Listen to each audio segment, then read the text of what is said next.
ನಮಸ್ಕಾರ. GTV news ಕನ್ನಡಕ್ಕೆ ಸ್ವಾಗತ. ನಾನು ನಿಮ್ಮ ವೆಂಕಟೇಶ್.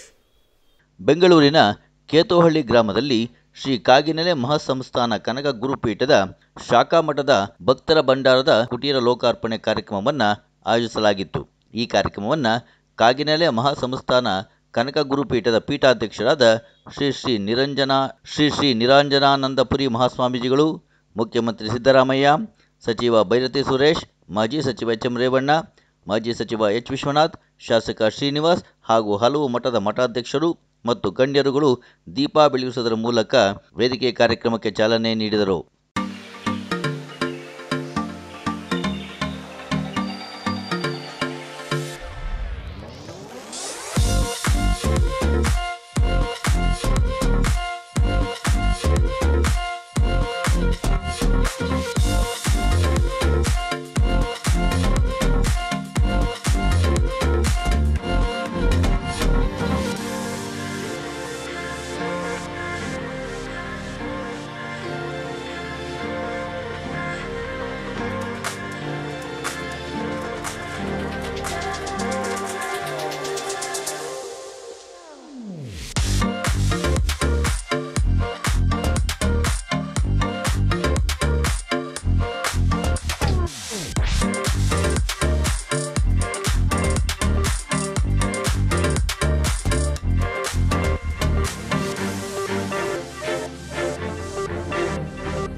ಸಂಸ್ಥಾನ ಕನಕ ಗುರುಪೀಠದ ವತಿಯಿಂದ ಬ್ರಹ್ಮಲೀನ ಜಗದ್ಗುರು ಶ್ರೀ ವೀರೇಂದ್ರ ಕೇಶವ ತಾರಕಾನಂದಪುರಿ ಮಹಾಸ್ವಾಮೀಜಿಯವರ 19ನೇ ವರ್ಷದ ಪುಣ್ಯಾರಾಧನೆ ಸ್ಮರಣಾರ್ಥವಾಗಿ ಭಕ್ತರ ಭಂಡಾರದ ಕುಟೀರ ಲೋಕಾರ್ಪಣೆ ಮಾಡುತ್ತಿರುವ ಈ ಶುಭಗಳಿಗೆಯಲ್ಲಿ ಕಾರಣಾಂತರದಿಂದ ನಾನು ಖುದ್ದು ಹಾಜರಿದ್ದು ಈ ಕಾರ್ಯಕ್ರಮದಲ್ಲಿ ಭಾಗವಹಿಸಲು ಸಾಧ್ಯವಾಗದ ಹಿನ್ನೆಲೆಯಲ್ಲಿ ಕನಕ ಗುರುಪೀಠದ ಪರಮ ಪೂಜ್ಯ ಜಗದ್ಗುರು ಶ್ರೀ ನಿರಂಜನಾನಂದಪುರಿ ಮಹಾಸ್ವಾಮಿಗಳು ಹಾಗೂ ನೆರೆದ ಸಮಸ್ತ ಬಾಂಧವರಲ್ಲಿ ಕ್ಷಮೆಯಾಚಿಸುತ್ತೇನೆ.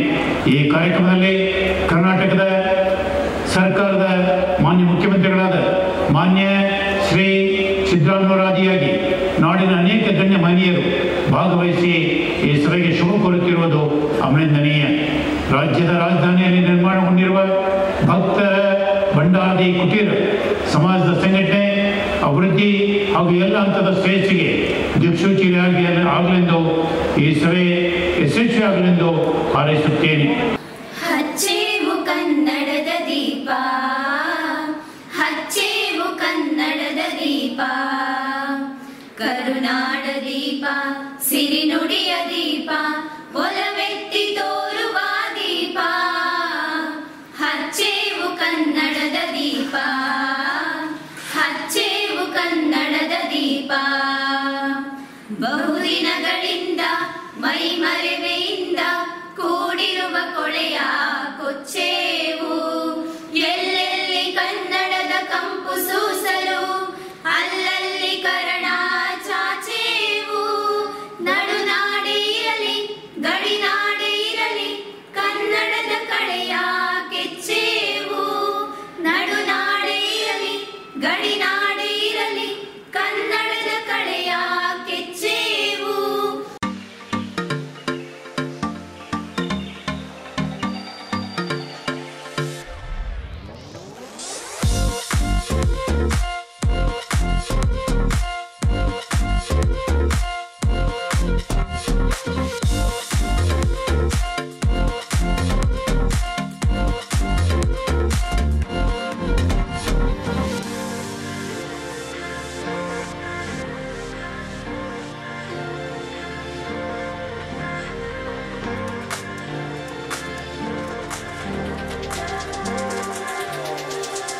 जगद्गुरु रेवण सिद्धेश्वर भगवान की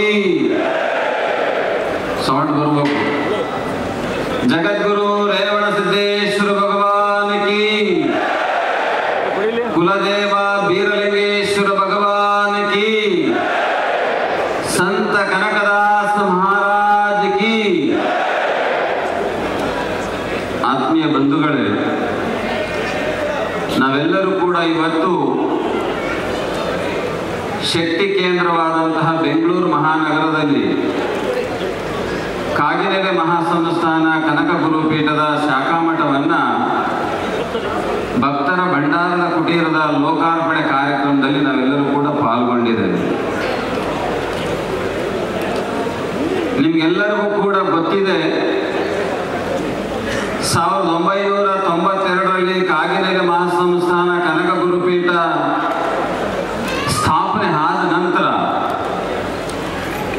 ರಾಜ್ಯದಲ್ಲಿ ಶೈಕ್ಷಣಿಕವಾಗಿ, ಸಾಮಾಜಿಕವಾಗಿ, ಧಾರ್ಮಿಕವಾಗಿ ಬೀರೇಂದ್ರ ಕೇಶವ ತಾರಕಾನಂದಪುರಿ ಮಹಾಸ್ವಾಮೀಜಿಯವರು ಸಮಾಜವನ್ನು ಮುನ್ನಡೆಸಿದರು.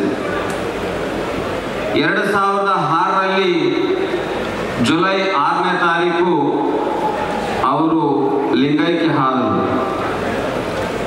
ಇವತ್ತಿಗೆ ಅವರು ಲಿಂಗೈಕ್ಯ ಆಗಿ ಸುಮಾರು 19 ವಸಂತಗಳನ್ನು ಪೂರೈಸಿದೆ. ಅವರ ಪುಣ್ಯ ಸ್ಮರಣೆಯ ನೆನಪಿಗಾಗಿ ಬೆಂಗಳೂರಿನ ಶಾಖಾಮಠವನ್ನು ಇವತ್ತು ನಾವು ಲೋಕಾರ್ಪಣೆಯನ್ನು ಮಾಡ್ತಾ ಇದ್ದೇವೆ. 2023 ಜುಲೈ 2ನೇ ತಾರೀಕು ಈ ರಾಜ್ಯದ ಮುಖ್ಯಮಂತ್ರಿಗಳು, ಮಠದ ಧರ್ಮದರ್ಶಿಗಳಾದಂಥ ಸಿದ್ದರಾಮಯ್ಯನವರು ಅವತ್ತು ಭೂಮಿ ಪೂಜೆಯನ್ನು ನೆರವೇರಿಸಿಕೊಟ್ರು. 2023 ಇವತ್ತಿಗೂ ಸುಮಾರು 734 ದಿನಗಳ ನಂತರ ಇವತ್ತು ಭಕ್ತರ ಭಂಡಾರದ ಕುಟೀರ ನಿರ್ಮಾಣ ಆಗಿದೆ ಅನ್ನುವಂಥದ್ದು. ಬಂಧುಗಳೇ, ನನಗೆ ಒಂದು ಬಹಳ ಖುಷಿ ಆಗುತ್ತೆ. ಏನಂತಂದ್ರೆ,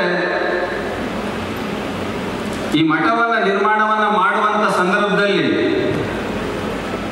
ನೀವು ಕೊಟ್ಟಂತ ಸಹಕಾರ ನಾವು ಯಾವತ್ತೂ ಕೂಡ ಮರೆಯಾಗಿಲ್ಲ ಅನ್ನುವಂಥದ್ದು.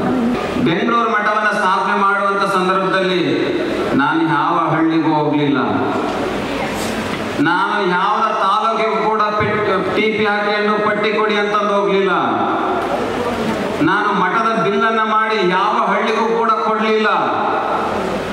ಈ 3 ಮಠವನ್ನ ಭೂಮಿ ಪೂಜೆ ಮಾಡಿ ಅದೇ ಭೂಮಿಯಲ್ಲಿ ನಾವು ಗುಡಿಸ್ಲಾಕೊಂಡು ಕೂತಂತ ಸಂದರ್ಭದಲ್ಲಿ ಕರ್ನಾಟಕದ ಬೀದರಿಂದ ಹಿಡಿದು ಚಾಮರಾಜನಗರದವರೆಗೂ ಸಮಾಜದ ಬಂಧುಗಳು ನಾನು ಕುಂತ ಜಾಗಕ್ಕೆ ತಗೊಂಬಂದು ದೇಣಿಗೆಯನ್ನು ನೀವು ಕೊಟ್ಟು ಇವತ್ತು ಆ ಕಥವನ್ನು ಮಾಡಲಿಕ್ಕೆ ಸಹಕಾರವನ್ನು ಮಾಡಿ. ಅವತ್ತು ಭೂಮಿ ಪೂಜೆಯನ್ನ ಮಾಡಿದ ನಂತರ ನನಗೆ, ನಾನು ಯಾವುದೇ ಕಟ್ಟಡವನ್ನ ಮಾಡಬೇಕಾದ್ರೆ ನಮ್ದು ಬ್ಯಾಲೆನ್ಸ್ ಜೀರೋ ಇರುತ್ತೆ. ಜೀರೋ ಬ್ಯಾಲೆನ್ಸ್ ಅಲ್ಲಿ ನಾವು ಕಟ್ಟಡವನ್ನು ನಿರ್ಮಾಣವನ್ನು ಮಾಡ್ತೇವೆ. ಭೂಮಿ ಪೂಜೆಯನ್ನ ಮಾಡಿದಂಥ ಸಂದರ್ಭದಲ್ಲಿ ಆ ವೇದಿಕೆ ಒಳಗಡೆ, ಸ್ವಾಮೀಜಿ ನೀವು ಧೈರ್ಯ ಮಠವನ್ನು ಕಟ್ಟಿ ನಾನು ಆರಂಭದಲ್ಲೇ 50 ಲಕ್ಷ ರೂಪಾಯಿ ಕೊಡ್ತೇನೆ ಅಂತಂದೇಳಿ ನಮ್ಮ ಬೈರತಿ ಸುರೇಶ್ ಅಣ್ಣವರು ಅವತ್ತು 50 ಲಕ್ಷ ರೂಪಾಯಿ ನಾನು ಅನೌನ್ಸ್ ಮಾಡಿದೆ. ಶಾಮ್ನವರು ಶಿವಶಂಕರಪ್ಪನವರು 25 ಲಕ್ಷ ರೂಪಾಯಿಯನ್ನು ಕೊಟ್ಟರು. ಬಸವರಾಜ ಬೊಮ್ಮಾಯಿನವರು 25 ಲಕ್ಷ ರೂಪಾಯಿಯನ್ನು ಕೊಟ್ಟರು. ಪ್ರಿಯಾ ಕೃಷ್ಣ ಅವರು 25 ಲಕ್ಷ ರೂಪಾಯಿಯನ್ನು ಕೊಟ್ಟರು. ಹಾಗೆ ಎಲ್ಲ ಶಾಸಕರು, ನಮ್ಮ ಸಮಾಜದ ಎಲ್ಲ ಶಾಸಕರು 5 ಲಕ್ಷದಿಂದ 10 ಲಕ್ಷದವರೆಗೂ ಕೂಡ ಹಣವನ್ನು ದೇಣಿಗೆಯನ್ನು ಕೊಟ್ಟರು. 50 ಲಕ್ಷದಿಂದ ಹಿಡಿದು 5 ರೂಪಾಯಿವರೆಗೂ ನನಗೆ ಕಾಣಿಕೆಯನ್ನು ಬಂದಿದೆ. ಆ ಕಾಣಿಕೆಯ ಎಲ್ಲ ಸವಿವಾರ ಈ ಲೆಕ್ಕಪತ್ರದಲ್ಲಿದೆ ಅನ್ನುವಂಥದ್ದು. ಸುಮಾರು 2023 ಜುಲೈ 2ನೇ ತಾರೀಕು ನಾವು ಭೂಮಿ ಪೂಜೆ ಮಾಡಿದ ನಂತರ 2025 3ನೇ ತಾರೀಕಿನವರೆಗೂ ಬಂದಂತಹ ಹಣ ನಮಗೆ ಸುಮಾರು 4,34,34,624 ರೂಪಾಯಿ ನನಗೆ ತಲುಪಿದೆ, ನನ್ನ ಅಕೌಂಟಿಗೆ ತಲುಪಿದೆ ಅನ್ನುವಂಥದ್ದು. ಇವತ್ತು ನಿಮ್ಮ ಮುಂದೆ ನಿಂತಿರ್ತಕ್ಕಂಥ ಕಟ್ಟಡದ SR ರೇಟ್ ಪ್ರಕಾರ, ಸರ್ಕಾರಿ ರೇಟ್ ಪ್ರಕಾರ 6 ಕೋಟಿ ವೆಚ್ಚ ಆಗ್ತಾ ಇದೆ ಅನ್ನುವಂಥದ್ದು. 6 ಕೋಟಿ ವೆಚ್ಚದಲ್ಲಿ ಯಾರಿಗಾದ್ರೂ ಕಟ್ಟ ಕೊಟ್ರೆ 6 ಕೋಟಿ ರೂಪಾಯಿ ಆಗುತ್ತೆ. ಆದ್ರೆ ನೀವು ಕೊಟ್ಟಂತ ಹಣವನ್ನ 1 ರೂಪಾಯಿನೂ ಕೂಡ ಅದು ದುರುಪಯೋಗ ಹಾಗಾಗಿ ಅಲ್ಲೇ ನಿಂತು ನಾವು ಕಟ್ಟಿದ್ವಿ. ಎಷ್ಟು ಕಟ್ಟಿದ್ವಿ ಅಂತಂದ್ರೆ 6 ಕೋಟಿ ರೂಪಾಯಿಯಲ್ಲಿ ಕಟ್ಟುವಂತಹ ಕಟ್ಟಡವನ್ನ 3,69,00,000 ರೂಪಾಯಿಗೆ ನಾವು ಇವತ್ತು ಈ ಕಟ್ಟಡವನ್ನು ಸಮಾಜಕ್ಕೆ ಅರ್ಪಣೆಯನ್ನ ಮಾಡ್ತಾ ಇದ್ದೇವೆ. 4,73,34,000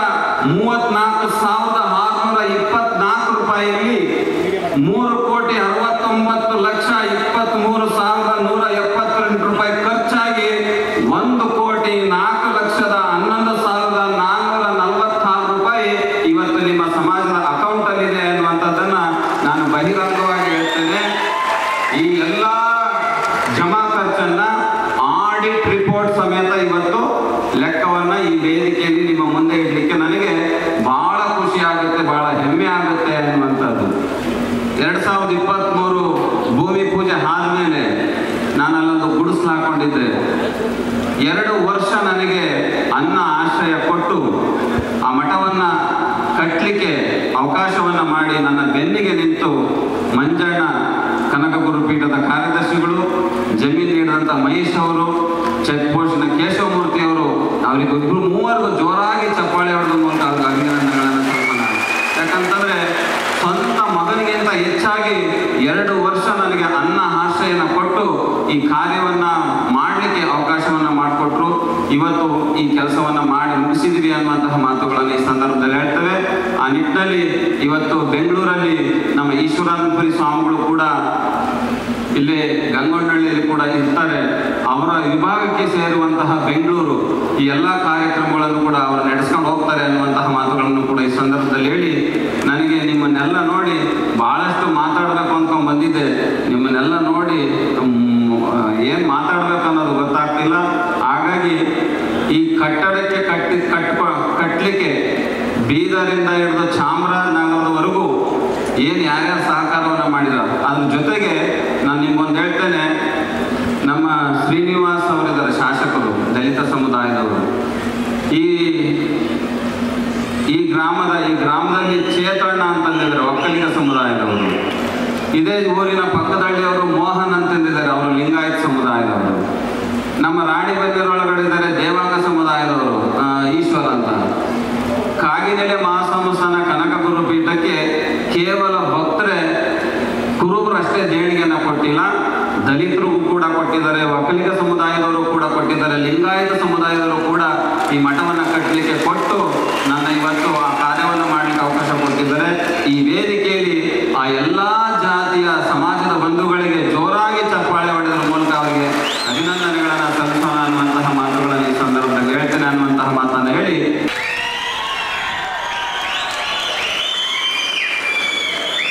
ಕರ್ನಾಟಕ ರಾಜ್ಯದ ಘನವಿತ್ತ ಮುಖ್ಯಮಂತ್ರಿಗಳು ಶ್ರೀಮಾನ್ ಸಿದ್ದರಾಮಯ್ಯ ಸಾಹೇಬರು ಮಠದ ಬೀಗವನ್ನು, ಜವಾಬ್ದಾರಿಯನ್ನು ಪರಮಪೂಜ್ಯ ಸ್ವಾಮಿ ಈಶ್ವರಾನಂದಪುರಿ ಸ್ವಾಮೀಜಿಯವರಿಗೆ ಹಸ್ತಾಂತರಿಸ್ತಾ ಇದ್ದಾರೆ. ಪರಮಪೂಜ್ಯ ಶ್ರೀ ಜಗದ್ಗುರು ನಿರಂಜನಾನಂದಪುರಿ ಸ್ವಾಮೀಜಿಯವರು ಈ ಕಾರ್ಯಕ್ಕೆ ಒಂದು ಮಾರ್ಗದರ್ಶನವನ್ನು ಮಾಡಿದ್ದಾರೆ. ಬಹಳ ಸಂತೋಷ. ಮಾತನಾಡಿದಂಥ ಪರಮಪೂಜ್ಯ ಶ್ರೀಗಳು ನಡೆದು ಬಂದ ದಾರಿ ಮತ್ತು ಇಂದಿನ ಈ ಕಾರ್ಯಕ್ರಮದ ವಿಷಯದಲ್ಲಿ ತಮ್ಮ ಅನಿಸಿಕೆಗಳನ್ನು ತಮ್ಮ ಮುಂದೆ ಇಟ್ಟಿದ್ದಾರೆ. ನಾನಾದರೂ ಹೇಳೋದಿಷ್ಟೇ, ನಾವೇನು ತಿರುಚಿ ಶ್ರೀಗಳಲ್ಲಿ 1990ರಲ್ಲಿ ವಿಶ್ವನಾಥ್ರವರ ನೇತೃತ್ವದಲ್ಲಿ ಹೋಗಿ ಕೇಳಿಕೊಂಡು ಈ ಮಠ ಕಟ್ಟಬೇಕು ಅಂತ ಒಂದು ತೀರ್ಮಾನ ಮಾಡಿದಂಥ ಸಂದರ್ಭದಲ್ಲಿ ಒಂದು ರಾಜ್ಯ ಪ್ರವಾಸವನ್ನು ಮಾಡಿ ಇಡೀ ಕರ್ನಾಟಕವನ್ನು ಸುತ್ತಿ ದೇಣಿಗೆಯನ್ನು ಎತ್ತಿ ಈ ಮಠ ಕಟ್ಟೋದಕ್ಕೆ ಪ್ರಯತ್ನ ಮಾಡಿದಂಥ ಮನೆ ಸಿದ್ದರಾಮಯ್ಯನವ್ರಿಗೆ ಇವತ್ತು ಬಹಳ ಸಂತೋಷವಾಗಿದೆ ಅಂತ ನಾನು ಹೇಳಕ್ಕೆ ಇಷ್ಟಪಡ್ತೇನೆ. ಯಾಕೆ ಅಂದರೆ ಅಂದು ಹಾಕಿದಂಥ ಆ ಗಿಡ ಇವತ್ತು ಉತ್ತಮವಾಗಿ ಬೆಳೆದು ಫಲ ಕೊಡ್ತಾ ಇರ್ತಕ್ಕಂಥದ್ದನ್ನು ನೋಡಿದಾಗ ನಮ್ಮೆಲ್ಲರಿಗೂ ಕೂಡ ಅಷ್ಟೇ ಸಂತೋಷವಾಗಿದೆ. ಒಂದೊಂದು ಸಮಾಜಕ್ಕೆ ಹೇಳಕ್ಕೆ ಇಷ್ಟಪಡ್ತೇನೆ, ನಾವು ರಾಜಕೀಯವಾಗಿ ಎಷ್ಟೇ ವಿಷಯಗಳನ್ನು ಮಾತಾಡಿದ್ರು ಕೂಡ ಸಮಾಜ ಬಂದಂಥ ಸಂದರ್ಭದಲ್ಲಿ ಯಾವುದೇ ಪಕ್ಷದಲ್ಲಿ ಇದ್ರೂ ಕೂಡ ನಾವೆಲ್ಲರೂ ಕೂಡ ಸಿದ್ದರಾಮಯ್ಯನವರು ಅನ್ಬೋದು ಯಾರೇ ಇದ್ರೂ ಕೂಡ ಒಂದಾಗಿ ನಡ್ಕೊಂಡು ಬಂದಿರೋದನ್ನ ಇಡೀ ರಾಜ್ಯ ನಮ್ಮ ಕಡೆ ನೋಡ್ತಾ ಇದೆ ಅನ್ನೋದನ್ನ ಹೇಳಕ್ಕೆ ಇಷ್ಟಪಡ್ತೇನೆ. ಇವತ್ತು ನಮಗೆ ಧ್ವನಿ ಕೊಟ್ಟಿದ್ದು ಏನು 1992ರಲ್ಲಿ ಮೂಲ ಮಠ ಪ್ರಾರಂಭ ಆಯಿತು. 2006ರಲ್ಲಿ ಏನು ನಾವು 4 ಕಂದಾಯ ವಿಭಾಗದಲ್ಲಿ 4 ಮಠಗಳನ್ನು ನಿರ್ಮಿಸಿದ ನಂತರ ಅವ್ರು ಕೊಟ್ಟಿದ್ದು ಏನಿಲ್ಲ, ಬರೀ ಜೋಳಿಗೆ ಕೊಟ್ಟು ಕಳಿಸಿದ್ವಿ. ಇವತ್ತು ಆ 4 ಮಠಗಳು ಕೂಡ ಅತ್ಯುತ್ತಮವಾಗಿ ಜನಸೇವೆಯನ್ನು ಮಾಡ್ತಾ ಸಮಾಜದ ಅಭಿವೃದ್ಧಿಗೆ ಚಿಂತನೆಯನ್ನು ಮಾಡಿ 4 ಭಾಗದಲ್ಲೂ ಕೂಡ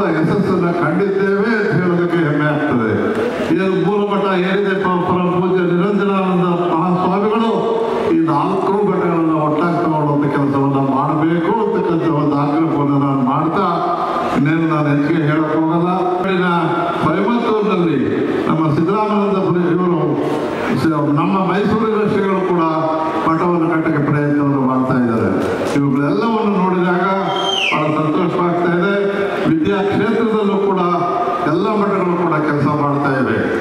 ಒಂದು ಮಾತಂತೂ ಸತ್ಯ, ಇದು ಕುರುಬರ ಮಠ ಆದರೂ ಕೂಡ ಮಾನ್ಯ ವಿಶ್ವನಾಥ ಅವರು ಮಾಡಿದಂಥ ಚಿಂತನೆ ಪರಮ ಪೂಜ್ಯ ಮೊದಲ ಗುರುಗಳ ಪಲ್ಲಕ್ಕಿ ಹೊತ್ತಿದ್ದು ಯಾರಪ್ಪ ಅಂತ ಹೇಳಿದ್ರೆ ಕಾಗಿನೆಲೆಯಲ್ಲಿದ್ದಂಥ ಮುಸಲ್ಮಾನ ಬಂಧುಗಳು ಅಂತ ಹೇಳೋದಕ್ಕೆ ನಮಗೆ ಬಹಳ ಸಂತೋಷವಾಗುತ್ತೆ.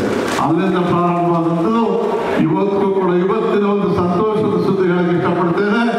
ಎರಡು ಆಗಿದೆ ನಮಗೆ ಇವತ್ತು. ಒಂದೇದು, ಈ ರಾಜ್ಯದಲ್ಲಿ ಅತ್ಯುತ್ತಮ ಆಡಳಿತವನ್ನು ನೀಡಿ ಅತಿ ಹಿಂದುಳಿದ ವರ್ಗವಾದಂಥ ಎಲ್ಲ ಸಮಾಜಕ್ಕೆ ಧ್ವನಿ ಕೊಟ್ಟಂಥ ಸಿದ್ದರಾಮಯ್ಯನವರನ್ನ ಭಾರತ ಕಾಂಗ್ರೆಸ್ಸಿನ ಅತ್ಯುನ್ನತ ಇವತ್ತೇನು ಇಡೀ ಭಾರತದಲ್ಲಿ ಹಿಂದುಳಿದ ನಾಯಕರಾದಂಥ ಸಿದ್ದರಾಮಯ್ಯನವರನ್ನ ಆ ಒಂದು ಸಂಘ ಅಧ್ಯಕ್ಷರಾಗಿ ಮಾಡಿ ಭಾರತದ ಮಟ್ಟಕ್ಕೆ ಕೊಂಡೊಯ್ದಂತೂ ನಮಗೆಲ್ಲರೂ ಕೂಡ ಹೆಮ್ಮೆ ಬಂದಿದೆ ಅಂತಕ್ಕಂಥದ್ದನ್ನು ಹೇಳಕ್ಕೆ ಇಷ್ಟಪಡ್ತೇನೆ. ಅದು ಈ ದಿನದ ಈ ಸಮಯದಲ್ಲಿ ಬಂದಿದ್ದಕ್ಕಾಗಿ ಪರಮ ಪೂಜ್ಯರಿಗೆ ನಾನು ಧನ್ಯವಾದಗಳು ಹೇಳ್ತೇನೆ. ಅದೇ ರೀತಿ ಏನು ಈ ರಾಜ್ಯದಲ್ಲಿ ಮಾನ್ಯ ಪರಮ ಪೂಜ್ಯ ನಿರಂಜನಾನಂದ ಸ್ವಾಮೀಜಿಗಳು ಈ ರಾಜ್ಯದ ಹಿಂದುಳಿದ ವರ್ಗದ ದಲಿತ ವರ್ಗದ ಸ್ವಾಮೀಜಿಗಳ ಒಕ್ಕೂಟದಿಂದ ಏನು ಕೆಲಸ ಮಾಡ್ತಾ ಇದ್ರು, ನೆನ್ನೆ ಏನು ಶ್ರೀಮಠದ ಈ ಗುರುಗಳನ್ನ ಭಾರತ ಮಟ್ಟದ ಒಂದು ಅಸೋಸಿಯೇಷನ್ಗೆ ಕಾರ್ಯಾಧ್ಯಕ್ಷರಾಗಿ ಸಿರಿಚಿ ಶ್ರೀಗಳು ಅನೌನ್ಸ್ ಮಾಡಿದ್ರು ಅಂತ ಹೇಳೋದನ್ನ ತಮ್ಮ ಮುಂದೆ ಇಡೋದಕ್ಕೆ ಇಷ್ಟಪಡ್ತೇನೆ. ಅಂದ್ರೆ ಇವರಿಬ್ಬರ ಕೊಡುಗೆ ಇವತ್ತು ಒಂದು ಕಡೆ ನಮ್ಮ ಸಮಾಜದ ಹಿರಿಯ ನಾಯಕರಾದಂಥ ಸಿದ್ದರಾಮಯ್ಯನವರು ಕರ್ನಾಟಕದಿಂದ ಹಿಡಿದು ಭಾರತದಲ್ಲ ಹಿಂದುಳಿದ ವರ್ಗದ ನಾಯಕರ ಮೊದಲನೇ ಸ್ಥಾನಕ್ಕೆ ಹೋಗಿರ್ತಕ್ಕಂಥದ್ದು ಒಂದು ಹಿರಿಮೆ. ಮತ್ತೊಂದು ಮಠದ ವಿಷಯದಲ್ಲಿ ಪರಮ ಪೂಜ್ಯ ನಿರಂಜನಾನಂದ ಸ್ವಾಮೀಜಿಯವರು ಅಖಿಲ ಭಾರತ ಮಟ್ಟದಲ್ಲಿ ಕೂಡ ಇವತ್ತು ಅವರಿಗೆ ಸ್ಥಾನ ಸಿಕ್ಕಿದೆ ಅಂತ ಹೇಳಿದ್ರೆ ಇದು ಬರೀ ಕರ್ನಾಟಕಕ್ಕೆ ನಮ್ಮ ಕುರುಬರಿಗೆ ಹಿರಿಮೆ ಅಲ್ಲ, ಇಡೀ ರಾಜ್ಯದ ಜನರ ಹಿರಿಮೆ ಅಂತಕ್ಕಂಥದ್ದನ್ನ ಹೇಳಿ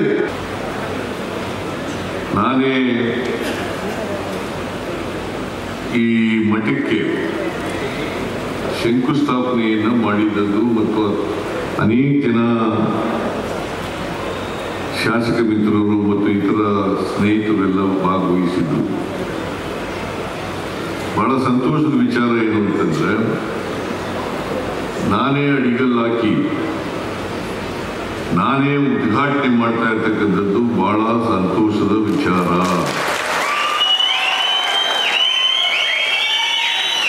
ಈ ಶಾಖಾ ಮಠವನ್ನ ಅತ್ಯಂತ ಸಂತೋಷದಿಂದ ಉದ್ಘಾಟನೆ ಮಾಡಿದ್ದೇನೆ ಅಂತೇಳಿ ಘೋಷಣೆಯನ್ನ ಮಾಡ್ತಾ ಇದ್ದೇನೆ. ಬೆಂಗಳೂರಿನಲ್ಲಿ ಮಠ ಬೇಕಾಗಿತ್ತು. ಕಾಗಿನೆಲೆ ಗುರುಪೀಠದ ಸ್ವಾಮೀಜಿಗಳು ನಿರಂಜನಾನಂದಪುರಿ ಸ್ವಾಮೀಜಿಯವರು ಮಹೇಶ್ ಅವರನ್ನ ಭೇಟಿ ಮಾಡಿ 10 ಕೋಟಿ ರೂಪಾಯಿಗಳ ಆಸ್ತಿಯನ್ನ ಮಠಕ್ಕೆ ಉಚಿತವಾಗಿ ಪೂಜ್ಯ ನಿರಂಜನಾನಂದಪುರಿ ಸ್ವಾಮೀಜಿಯವರಿಗೆ ಕೊಟ್ಟಿದ್ದಾರೆ. ಅದಕ್ಕೋಸ್ಕರ ಮಹೇಶ್ ಮತ್ತು ಅವರ ಕುಟುಂಬ ವರ್ಗದವರಿಗೆ ಕುರುಬ ಸಮಾಜದ ವತಿಯಿಂದ, ಹಿಂದುಳಿದ ವರ್ಗಗಳ ವತಿಯಿಂದ, ದಲಿತ ವರ್ಗಗಳ ವತಿಯಿಂದ, ಅಲ್ಪಸಂಖ್ಯಾತರ ವತಿಯಿಂದ, ಎಲ್ಲ ಬಡವರ ವತಿಯಿಂದ ಅವರಿಗೆ ಅನಂತ ಅನಂತ ಧನ್ಯವಾದಗಳನ್ನು ಅರ್ಪಿಸಲಿಕ್ಕೆ ಬಯಸ್ತಾ ಇದ್ದೇನೆ. ಇದು ಕಾಗಿನೆಲೆ ಗುರುಪೀಠದ ಶಾಖಾ ಮಠ, ಅದಕ್ಕೆ ಹೆಸರು ಇಟ್ಕೊಂಡಿದ್ದಾರೆ. ಬಹಳ ಸಂತೋಷ. ಈ ಕುಟೀರವನ್ನ ನಿರ್ಮಾಣ ಮಾಡಲಿಕ್ಕೆ ಎಲ್ಲರ ಸಹಾಯವನ್ನು ತಗೊಂಡಿದ್ದಾರೆ. ಸುಮಾರು 4 ಕೋಟಿ ಚಿಲ್ಲರೆ ವಸೂಲು ಮಾಡಿದ್ದಾರೆ. ಇನ್ನೂ 1 ಕೋಟಿ ಉಳಿದಿದೆ. 3,69,00,000 ರೂಪಾಯಿಗಳನ್ನು ಖರ್ಚು ಮಾಡಿದ್ದಾರೆ ಈ ಮಠಕ್ಕೆ. ಅದರಲ್ಲಿ ಬೇರೆ ಬೇರೆ ಭಕ್ತಾದಿಗಳು ಕಬ್ಬಣ, ಮರಳು, ಸಿಮೆಂಟು ಇವೆಲ್ಲ ಕೊಟ್ಟಿದ್ದಾರೆ. ಇಟ್ಟಿಗೆ, ಜಲ್ಲಿ ಇದೆಲ್ಲ ಕೊಟ್ಟಿದ್ದಾರೆ. ಅವ್ರಿಗೆಲ್ಲರಿಗೂ ಕೂಡ ಧನ್ಯವಾದಗಳನ್ನು ಈ ಸಂದರ್ಭದಲ್ಲಿ ಅರ್ಪಿಸಲಿಕ್ಕೆ ಬಯಸ್ತಾ ಇದ್ದೇನೆ. ಮಠ ಬೆಳೆಯೋದು ಅಂತಂದ್ರೆ ಜನಗಳಿಂದಲೇ ಬೆಳೆಯೋದು.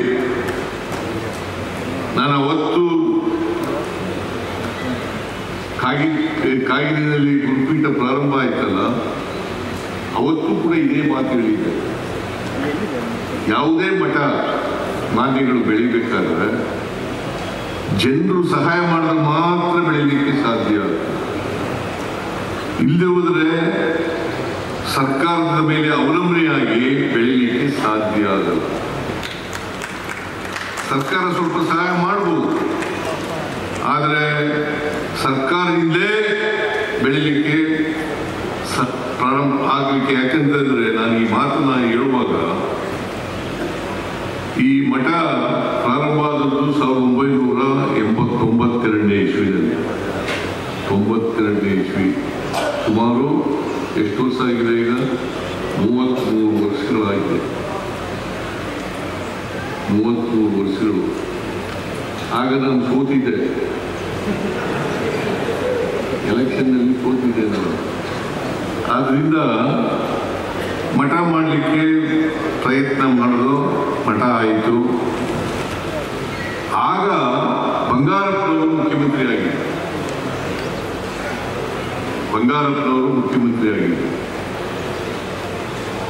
ನಾವು ಬಂಗಾರಪ್ಪನವ್ರನ್ನ ಕರೆಯಕ್ಕೆ ಹೋದಾಗ ಬಂಗಾರಪ್ಪನವರು ಮುಖ್ಯಮಂತ್ರಿಯಾಗಿ 25 ಲಕ್ಷ ರೂಪಾಯಿಗಳನ್ನು ಕೊಡಲಿಕ್ಕೆ ಬಂದಿದ್ದರು. ನಾನು ಹೇಳಿದೆ, ಬಂಗಾರಪ್ಪನವ್ರಿಗೆ ಬೇಡ, ನೀವೇ ಇಟ್ಕೊಳ್ಳಿ, ಹುಡುಗರು ಅಷ್ಟೊಂದು ಬಡತನ ಇಲ್ಲ ಹುಡುಗರಲ್ಲಿ, ಮಠ ಮಾಡಲಿಕ್ಕೆ ಆಗಿರೋಷ್ಟು ಬಡತನ ಇಲ್ಲ ಅಂತ ಹೇಳಿ ಸರ್ಕಾರದ ಹಣವನ್ನು ಅವ್ರಿಗೆ ಕೊಟ್ಟು ವಾಪಸ್ ಕೊಟ್ಟು ನಾವು ಮಠವನ್ನು ಪ್ರಾರಂಭ ಮಾಡೋದು. ಆಮೇಲೆ ಈ ಹರಿಕೋಡೆ ಅಂತ ಒಬ್ಬರಿದ್ರು, ಹರಿಕೋಡೆ, ಅವರು ಊಟ ಹಾಕ್ತೀವಿ ಅಂತ ಬಂದರು. ಹಾಗೂ ಸ್ವಲ್ಪ ಊಟ ಹಾಕಿದ್ರು ಅನ್ನೋ ಕಾಣಿಸುತ್ತೆ. ನಾನು ಇಲ್ವಾ, ಊಟ ಹಾಕ್ಬಿಡ್ರಿ ಅಂತ ಹೇಳಿದೆ ನಾನು ಹರಿಕೋಡೆಯವರಿಗೆ. ಊಟ ನಮಗೆ ನಾವೇ ಮಾಡ್ಕೊತೀವಿ. ಯಾಕಂತಾರೆ ಒಂದು 5-6 ಲಕ್ಷ ಜನ ಸೇರಿದ್ರು. ಮಠ ಪ್ರಾರಂಭ ಆದಾಗ 5-6 ಲಕ್ಷ ಜನ ಸೇರಿದ್ರು. ಅವತ್ತು ನಾವು ಹೇಳ್ದು, ಈ ಮಠ ಬರೀ ಹುಡುಗರು ಮಠ ಅಲ್ಲ,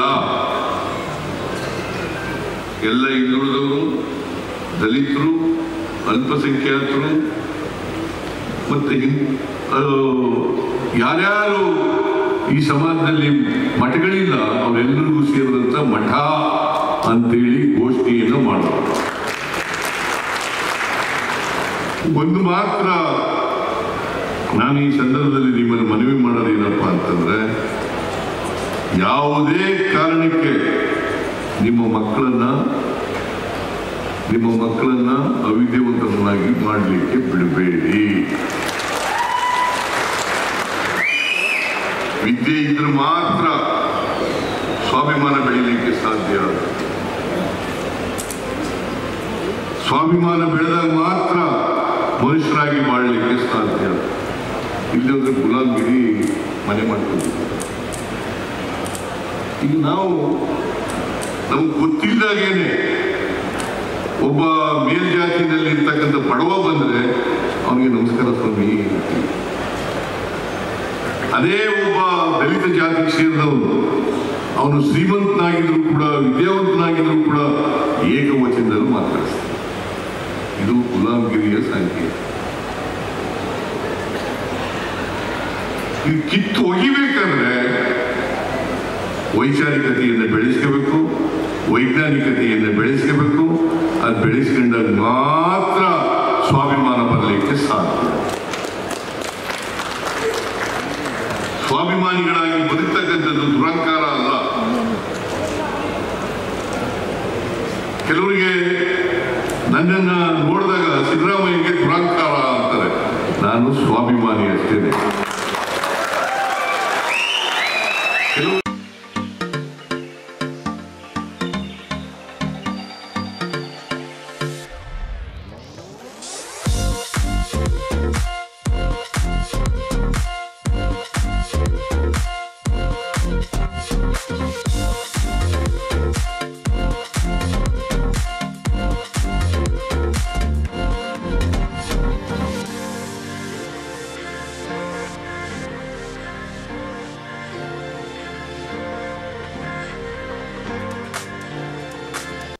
ಇದು ಇವತ್ತಿನ ಮಾಗಡಿಯ ಸುದ್ದಿ ಸಮಾಚಾರ. ನಿರಂತರ ಸುದ್ದಿ ಸಮಾಚಾರಕ್ಕೆ ವೀಕ್ಷಿಸಿ ನಿಮ್ಮ GTV ನ್ಯೂಸ್ ಕನ್ನಡವನ್ನು. ವಂದನೆಗಳು.